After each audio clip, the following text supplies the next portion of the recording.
Assalamualaikum warahmatullahi wabarakatuh. Perkenalkan, nama saya Muhammad Zulkifli Ghazali Salam dan teman saya yaitu Fatma Dwi Nurbaiti. Kami akan mempresentasikan materi himpunan dan operasi himpunan pada mata kuliah Matematika dan Islam TMT kelas 6B. Oke, langsung saja. Materi yang akan kita bahas kali ini yaitu yang pertama, pengertian himpunan, kemudian himpunan dalam Al-Quran, kemudian relasi himpunan, dan kemudian relasi himpunan dalam Al-Quran, kemudian operasi himpunan, dan yang terakhir yaitu operasi himpunan dalam Al-Quran. Oke, yang pertama yaitu tentang pengertian himpunan.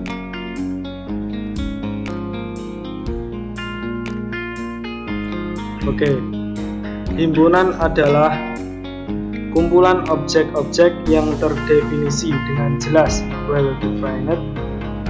Objek-objek yang termasuk dalam suatu himpunan disebut unsur anggota himpunan. Kemudian contoh himpunan yang pertama yaitu himpunan semua hewan, yaitu himpunan yang terdiri dari semua hewan. Kemudian himpunan semua hewan berkaki dua, yaitu himpunan yang terdiri dari semua hewan berkaki dua. Kemudian selanjutnya himpunan semua hewan berkaki empat, yaitu himpunan yang terdiri anggotanya yaitu semua hewan berkaki empat, seperti sapi, kerbau, macan, kucing.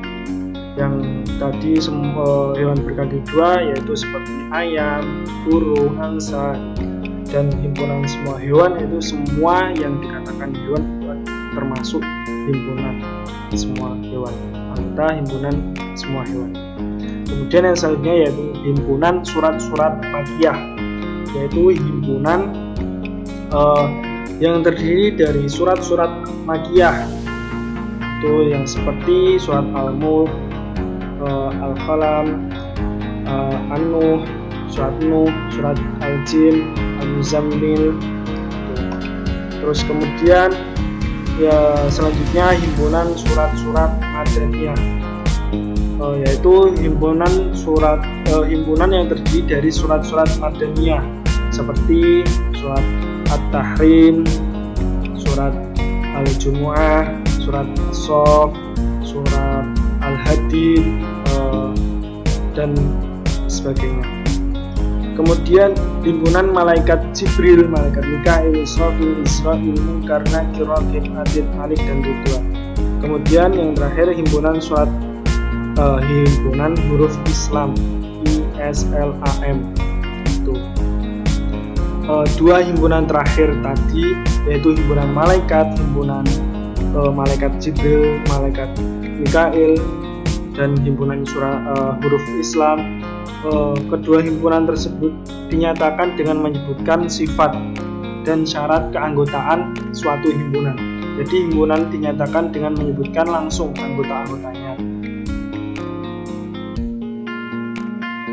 Kemudian selanjutnya yaitu terkait himpunan lagi, yaitu himpunan biasanya disimbolkan dengan huruf kapital seperti A besar, B besar, C besar, dan D besar.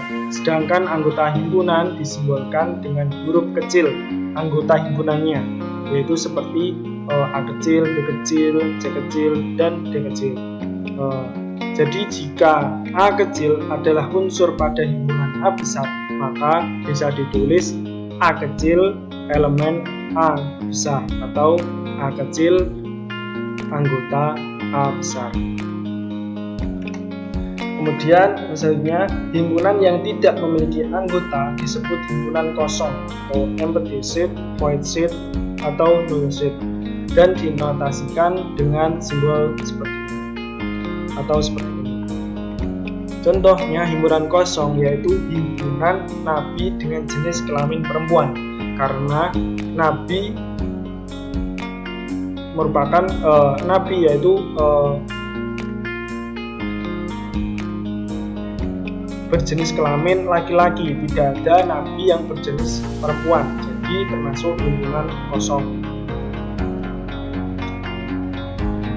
Selanjutnya hal-hal yang perlu dicatat mengenai himpunan. Yang pertama yaitu himpunan harus terdefinisi dengan jelas. Kemudian unsur-unsur yang disebutkan dalam suatu himpunan harus berbeda. Dan yang terakhir, urutan penyebutan unsur dalam suatu himpunan tidak diperhatikan. Yang kedua yaitu himpunan dalam Al-Quran. Yang pertama pada surat Al-Fatihah ayat 7 terdapat himpunan kumpulan 3 golongan manusia yang berbunyi syiratal ladzina an'amta 'alaihim ghairil maghdubi 'alaihim waladdallin. Artinya yaitu jalan orang-orang yang telah engkau beri nikmat kepada mereka, bukan jalan mereka yang dimurkai dan bukan pula jalan mereka yang sesat. Dalam ayat ini terdapat tiga golongan manusia yang diantaranya yaitu kelompok orang-orang yang diberi nikmat oleh Allah Subhanahu wa Ta'ala, kelompok kedua yaitu kelompok orang-orang yang dimurkai, dan yang terakhir kelompok orang-orang yang sesat. Hal ini menjelaskan bahwa golongan manusia ada 3 yang bisa dinyatakan dalam sebuah himpunan, yakni himpunan golongan manusia yang beranggotakan yaitu kelompok orang-orang yang diberi nikmat, kelompok orang-orang yang dimurkai, dan kelompok orang-orang yang sesat. Kemudian dalam surat An-Nur ayat 45 terdapat himpunan kumpulan jenis hewan yang berbunyi wallahu khalaqa kullu dabbatin mimma, dan Allah menciptakan semua jenis hewan dari air. Faminhum may yamshi ala batnih, maka sebagian ada yang berjalan di atas perutnya tanpa mempunyai kaki, hewan yang tidak mempunyai kaki. Wa minhum may yamshi ala rijlaini wa minhum may yamshi ala arba'. Dan sebagian berjalan dengan kedua kaki, sedangkan sebagian yang lain berjalan dengan 4 kaki. Innallaha ala kulli syai'in qadir. Allah menciptakan apa yang Dia kehendaki, sesungguhnya Allah Maha Kuasa atas segala sesuatu. Dalam ayat ini disampaikan bahwa terdapat 4 jenis hewan yang telah diciptakan oleh Allah Subhanahu wa Ta'ala berdasarkan pengelompokan jumlah kakinya, yakni hewan yang tidak berkaki, hewan berkaki 2, hewan berkaki 4, dan hewan berkaki lebih dari 4. Maka dapat dinyatakan dalam sebuah himpunan jenis hewan berdasarkan kaki yang beranggotakan hewan tidak berkaki, hewan berkaki 2, hewan berkaki 4, dan hewan berkaki lebih dari 4. Kemudian dalam surat Fatir ayat 1 terdapat himpunan kumpulan malaikat yang berbunyi Bismillahirrahmanirrahim. Alhamdulillahi fatiris samawati wal ardi ja'ilil malaikati rusulan uli ajnihatin masna wa sulasa wa ruba' wazidu fil khalqi ma yasha' innallaha ala kulli syai'in qadir. Artinya segala puji bagi Allah pencipta langit dan bumi yang menjadikan malaikat sebagai mengurus berbagai macam sayap, masing ada yang 2, 3, dan 4. Allah menambahkan pada ciptaannya apa Dia kehendaki. Sungguh Allah kuasa atas segala sesuatu. Ayat ini disampaikan bahwa Allah menciptakan malaikat, ada yang memiliki 2 sayap, ada yang memiliki 3 sayap, dan ada yang memiliki 4 sayap.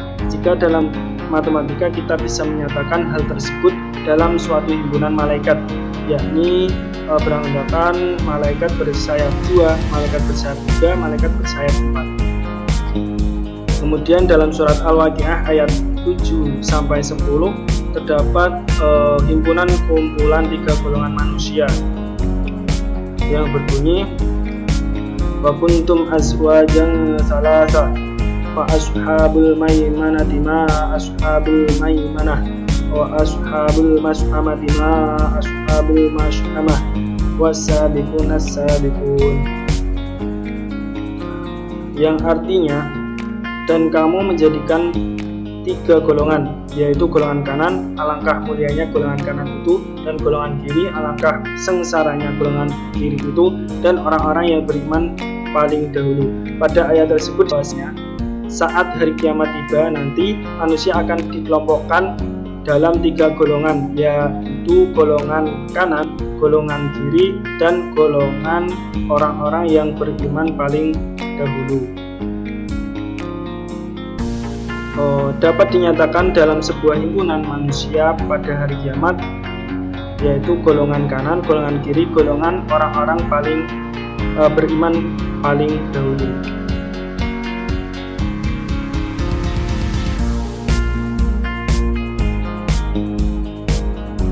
Kemudian selanjutnya dalam surat Al-Imran ayat 185 terdapat himpunan kumpulan manusia abadi yang berbunyi kullu nafsin dha'iqatul maut wa innama tuwaffawna ujurakum yaumal qiyamah wa faman zuhziha 'anil nasi wa udkhilal jannata faqad faz wa mal hayatud dunya illa mata'ul ghurur. Artinya tiap-tiap yang berjiwa akan merasakan mati, dan sesungguhnya pada hari kiamat sajalah disempurnakan pahalamu.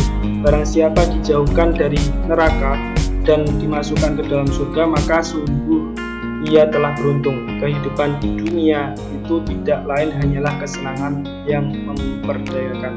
Pada ayat ini disampaikan bahwa setiap yang berjiwa pasti akan merasakan kematian. Maka kita bisa berbuat kesimpulan bahwa tidak akan ada manusia yang akan hidup selamanya atau abadi. Jika kita menyatakan kumpulan manusia yang abadi dalam himpunan, maka kita dapat membentuk himpunan manusia abadi. Jadi tidak ada manusia yang abadi. Jadi kumpulan manusia yang abadi itu menjadi himpunan kosong atau tidak ada. Kemudian dalam surat Al-Bayyinah ayat 6 yang berbunyi innal ladzina kafaru min ahlil kitabi wal musyrikina fi nari jahannam khalidina fiha ulaika hum syarrul bariyah. Artinya sesungguhnya orang-orang yang kafir, yakni ahlil kitab dan orang-orang musyrik, akan masuk ke neraka jahanam. Mereka kekal di dalamnya. Mereka itu adalah mereka itu adalah seburuk-buruk makhluk. Jadi dapat disimpulkan bahwa terdapat himpunan seburuk-buruknya makhluk, yakni orang-orang kafir, ahli kitab, orang-orang musyrik, dan pada surat Al-Bayyinah ayat 7 yang berbunyi innal ladzina amanu wa 'amilus sholihati ulaika hum khairul bariyah, yang artinya sesungguhnya orang-orang yang beriman dan mengerjakan amal soleh, maka itu adalah sebaik-baik makhluk. Jadi himpunan sebaik-baiknya makhluk yakni orang-orang beriman, orang-orang mengerjakan amal soleh. Kemudian pada surat Al-Qur'an ayat 2 terdapat himpunan kumpulan muslim yang berbunyi ila fihim rihlatas syita'i was-shayb, yang artinya yaitu kebiasaan mereka berpergian pada musim dingin dan musim panas. Dalam ayat tersebut bisa mengetahui bahwa ada dua pengelompokan musim, yakni musim dingin dan musim panas. Maka bisa kita bentuk suatu himpunan musim, yaitu beranggotakan musim panas dan musim dingin. Kemudian yang terakhir pada surat Al-Isra ayat 3 yang berbunyi innal ladzina amanu wa 'amilus sholihati wa tawassaw bil haqqi wa tawassaw bis sabr, yang artinya kecuali orang-orang yang beriman dan mengerjakan amal soleh dan menasihati supaya menaati kebenarannya dan menasihati supaya menetapi kesabaran. Pada ayat Al-Isra ayat 2, pada surat Al-Isra ayat 2 sebelumnya disampaikan bahwasanya sesungguhnya manusia itu benar-benar dalam kerugian. Pada ayat ini dijelaskan bahwa ada manusia yang tidak merugi, yakni orang-orang yang beriman, orang-orang yang mengerjakan amal soleh, orang-orang yang saling menasihati dalam kebenaran, dan orang-orang yang saling menasihati menatapi kesabaran. orang-orang yang saling menasehati, menetapi kesabaran. Sehingga dari ayat ini kita dapat membentuk sebuah contoh himpunan orang-orang yang tidak merugi, yaitu orang-orang beriman, orang-orang beramal soleh, orang-orang yang menasehati dan dalam kebenaran, orang-orang yang saling menasehati, menetapi kesabaran. Oke, yang selanjutnya yang ketiga yaitu relasi himpunan. Relasi himpunan adalah perbandingan himpunan yang biasanya dilakukan berdasarkan suatu aturan tertentu. Dalam konteks himpunan terdapat dua relasi, yaitu relasi himpunan bagian dan relasi sama dengan. Secara simbolik kedua relasi tersebut masing-masing bernotasikan dengan simbol sebagai berikut dan sebagai berikut. Kemudian contoh relasi himpunan. Yang pertama, jika A adalah himpunan hewan dan B adalah himpunan hewan berkaki dua, maka diperoleh bahwa anggota himpunan B tidak lain adalah anggota himpunan A dengan syarat berkaki dua. Ayam contohnya yaitu ayam adalah anggota himpunan A dan sekaligus anggota himpunan B karena ayam berkaki dua dan termasuk hewan. Kambing adalah anggota himpunan A tetapi bukan anggota himpunan B karena kambing berkaki 4 bukan berkaki 2. Kemudian yang selanjutnya yaitu jika A adalah himpunan huruf-huruf membentuk kata malaikat dan B adalah himpunan huruf-huruf membentuk kata kalimat, maka diperoleh bahwa himpunan A sama dengan himpunan B.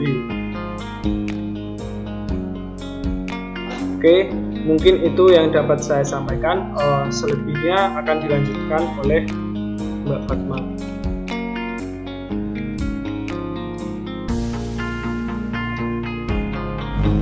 Selanjutnya di sini saya akan menjelaskan tentang relasi himpunan dalam Al-Quran. Sesuai yang sudah dijelaskan sebelumnya bahwa relasi adalah suatu hubungan himpunan yang satu dengan himpunan lainnya. Contoh relasi antar himpunan dalam Al-Quran itu ada dua, yaitu yang pertama relasi kitab yang diturunkan oleh Allah Subhanahu wa Ta'ala dengan penerimanya. Hal ini sesuai dengan firman Allah, yaitu yang pertama pada surat Al-Mu'minun ayat 49. Ayat ini menjelaskan bahwa kitab Taurat diturunkan kepada Nabi Musa alaihi salam agar mendapat petunjuk. Kemudian yang kedua yaitu surat Al-Isra ayat 55. Ayat ini menjelaskan bahwa kitab Zabur diturunkan kepada Nabi Daud. Yang ketiga yaitu surat Maryam ayat 30 menjelaskan bahwa kitab Injil diturunkan kepada Nabi Isa alaihissalam.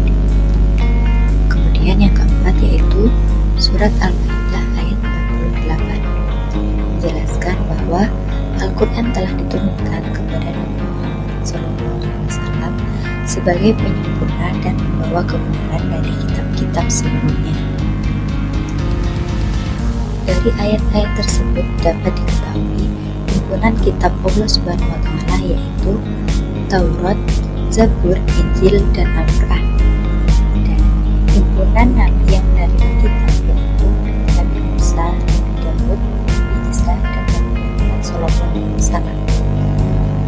Dari hal tersebut terlihat adanya suatu relasi antara dua himpunan, yaitu relasi Nabi yang menerima. Kemudian yang kedua yaitu relasi orang yang adil atau tidak adil dengan jumlah istri. Hal ini sesuai dengan firman Allah pada surat An-Nisa ayat 3. Ayat ini menjelaskan bahwa terdapat dua golongan laki-laki, yaitu laki-laki yang adil dan laki-laki yang tidak adil terhadap hak perempuan. Sehingga terdapat sebuah himpunan, yaitu himpunan laki-laki berdasar keadilannya, yang dituliskan dengan himpunan laki-laki yang adil dan laki-laki yang tidak adil. Kemudian terdapat himpunan jumlah istri yang telah ditetapkan dalam Al-Quran, Al-Quran, yaitu 1, 2, 3, dan 4. Relasi dari kedua himpunan adalah menikahi perempuan sebanyak. Selanjutnya yaitu operasi himpunan. Operasi himpunan adalah suatu operasi yang dikenakan terhadap himpunan. Pada bilangan kita telah mengenal operasi, yaitu operasi penjumlahan, pengurangan, perkalian, dan pembagian. Sedangkan dalam himpunan kita akan mengenal operasi, yaitu gabungan, irisan, komplement, selisih, dan beda setangkup. Mari kita bahas satu persatu. Sebelumnya perhatikan himpunan A dan himpunan B. Himpunan A sama dengan himpunan 2, 3, 4, dan 5. Dan himpunan B sama dengan himpunan 5, 4, 7, dan 8. Yang pertama yaitu gabungan. Gabungan antara dua buah himpunan dinotasikan dengan tanda seperti ini. Dari himpunan A dan B diperoleh A gabungan B sama dengan himpunan 2, 3, 4, 5, 7, 8. Sehingga dapat dituliskan bahwa A gabungan B sama dengan himpunan X, di mana X anggota A atau X anggota B. Yang kedua yaitu irisan. Irisan antara dua buah himpunan dinotasikan oleh tanda seperti ini. Dari himpunan A dan B diperoleh A irisan B sama dengan himpunan 4 dan 5. Sehingga dapat ditulis A irisan B sama dengan himpunan X, di mana X anggota himpunan A dan X anggota himpunan B. Kemudian yang ketiga yaitu komplement.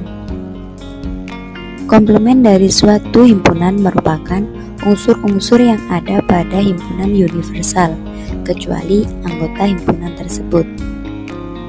Dari himpunan A dan himpunan B diperoleh himpunan universal, yaitu himpunan 2, 3, 4, 5, 7, dan 8. Sehingga diperoleh A komplement sama dengan 7 dan 8. Maka dapat dituliskan bahwa A komplement sama dengan himpunan X, di mana X anggota himpunan universal dan X bukan merupakan himpunan dari A. Selanjutnya yaitu selisih. Selisih antara dua buah himpunan dinotasikan dengan tanda seperti ini. Selisih himpunan A dan himpunan B itu sama dengan pengurangan himpunan A dan himpunan B. Dari himpunan A dan himpunan B diperoleh selisih, yaitu himpunan 2 dan 3. Sehingga dapat dituliskan bahwa selisih himpunan A dan himpunan B sama dengan himpunan X, di mana X merupakan anggota dari himpunan A dan X bukan merupakan anggota dari himpunan B. Begitupun sebaliknya, selisih himpunan B dan himpunan A sama dengan himpunan X, di mana X merupakan anggota himpunan B dan X bukan merupakan anggota himpunan A. Yang selanjutnya yaitu beda setangkup. Beda setangkup dua buah himpunan dinotasikan dengan tanda seperti ini. Beda setangkup himpunan A dan himpunan B itu sama dengan selisih dari gabungan himpunan A dan himpunan B dengan irisan himpunan A dan himpunan B, atau sama dengan gabungan dari selisih himpunan A dan himpunan B dengan selisih himpunan B dan himpunan A. Dari contoh, himpunan A sama dengan 2, 3, 4, 5 dan himpunan B sama dengan 5, 4, 7, 8, langkah awalnya kita tentukan dulu A gabungan B, yaitu 2, 3, 4, 5, 7, dan 8. Dan juga setelah itu kita tentukan A irisan B, yaitu 4 dan 5. Sehingga kita menggunakan yang awal ini, selisih himpunan A gabungan B dengan A irisan B itu diperoleh 2, 3, 7, dan 8. Sehingga beda setangkupnya sama dengan 2, 3, 7, dan 8. Selanjutnya yaitu operasi himpunan dalam Al-Quran. Setelah terdapat konsep himpunan dan relasi yang tersaji dalam ayat-ayat dalam Al-Quran, terdapat pula contoh operasi himpunan dalam Al-Quran. Yang pertama yaitu dalam surat Al-Mursalat ayat 1-5. Ayat ini menjelaskan tentang malaikat, yang mana terdapat himpunan malaikat penyampai wahyu, himpunan malaikat pembeda hak dan batil, himpunan malaikat penyebar rahmat, himpunan malaikat terbang kencang, yang apabila digabungkan beberapa himpunan malaikat tersebut menjadi malaikat pembawa kebaikan, sehingga dapat disimpulkan bahwa operasi himpunan pada ayat tersebut adalah gabungan. Selanjutnya surat Al-Ma'un ayat 1-7 menjelaskan bahwa terdapat himpunan orang yang menghardik anak yatim, himpunan orang yang tidak menganjurkan memberi makan orang miskin, himpunan orang yang lalai dalam sholat, himpunan orang yang berbuat riya, dan himpunan orang yang enggan menolong, yang apabila digabungkan menjadi himpunan orang yang mendustakan agama. Dari hal tersebut dapat disimpulkan operasi yang digunakan pada ayat tersebut adalah operasi gabungan. Selanjutnya yaitu surat Al-Anbiya ayat 16 menjelaskan bahwa adanya langit dan bumi yang diasumsikan dengan adanya benda-benda yang ada di langit dan benda-benda yang ada di bumi. Pada ayat ini terdapat dua operasi. Yang pertama yaitu apabila irisan kedua himpunan tersebut terdapat benda yang berada di antara keduanya, yaitu benda yang berada di bumi dan berada di langit. Kemudian yang kedua yaitu operasi komplement.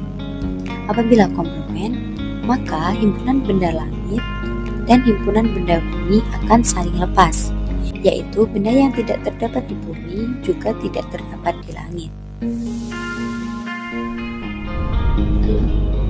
Selanjutnya yaitu surat Al-Jin ayat 2. Ayat ini menjelaskan bahwa terdapat jin yang beriman kepada Allah. Dari sini dianggap bahwa terdapat himpunan hal-hal yang dilakukan bangsa jin dan terdapat himpunan hal-hal yang dilakukan manusia. Dalam ayat ini terdapat operasi himpunan yaitu irisan. Operasi dari dua himpunannya yaitu menyembah Tuhan Yang Maha Esa.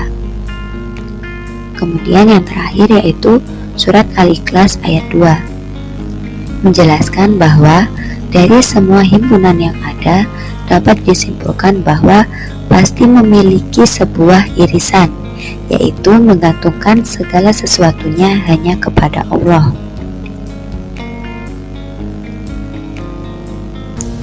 Itu tadi materi yang dapat kelompok kami sampaikan mengenai himpunan dan operasi himpunan.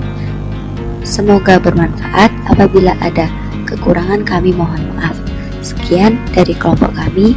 Wassalamualaikum warahmatullahi wabarakatuh.